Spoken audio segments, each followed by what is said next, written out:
Okay, welcome to video number 4, and in this part, this section, I am going to talk about the second, third, and the fourth, the last step in crafting your RRL. Second step is to locate materials from different sources.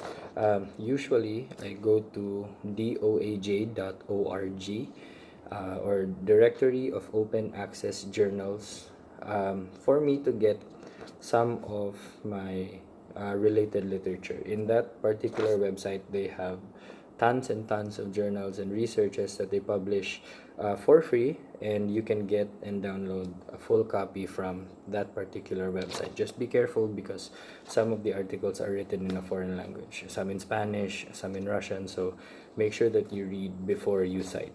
Okay, so that's it. Third, once you have located your materials, make sure that you're going to organize those materials based on the themes that you have identified. So, going back to some of the themes, make sure that you're going to look for materials which will fit these themes. Okay, so these are the themes where you are going to place your journals, your articles. So you organize your materials based on the sequence of these themes. And last but definitely not the least, and this is very, very, very important, it is not enough that you're going to look for materials and you're going to organize your materials. You also have to evaluate the validity of these materials. You cannot, and I cannot stress this enough, you cannot use materials which are unreliable in nature.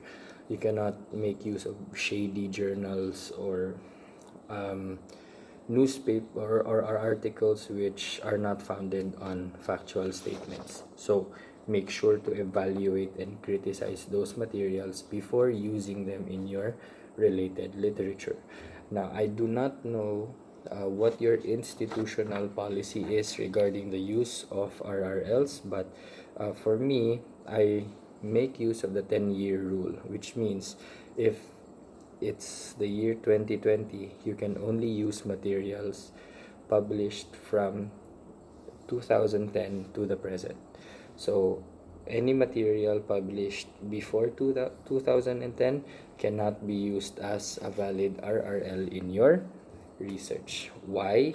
Because the related literature must be timely and must be relevant. Therefore, anything which has been published decades ago may not be timely and may not be recent, and at the end of the day might not be relevant at all to your studies due to the developments that have transpired from that time to the present. So those are the steps in coming up with your review of related literature.